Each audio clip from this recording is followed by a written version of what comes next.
Die disippels het 'n vrou gekritiseer wat Jesus gesalf het. Hulle het gesê dit was 'n vermorsing, maar Jesus het hulle bestraf en haar offer geprys. Vandag sien sommige mense die gee aan die liggaam van Christus, sy kerk, ook as 'n vermorsing. Hulle beweer dat die kerk te feilbaar is om Jesus te verteenwoordig en hulle geld kan elders beter gebruik word. Dis waar, die kerk is nie volmaak nie, want dit is soos 'n hospitaal, behoeftig aan die groot geneesheer.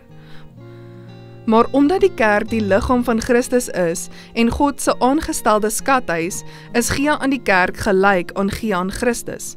Al is dit onvolmaak, is die kerk die enigste objek op aarde waarna hy sy hoogste agting gee.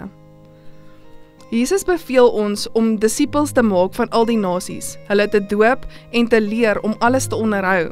Geïsoleerd of ongeorganiseerde pogings sal nooit daardie sending bereik nie, slegs deur as 'n liggaam op te tree in wederwysige onderwerping en met saamgevoegde pogings en begrotings kan die wêreld meer doeltreffend bereik word. Wanneer ons tiendes en belofte offergawes in die kerk, wat God se skathuis is, teruggee, kom ons vertrou sy plan, mag ons begeertes laaste stel en God eerste.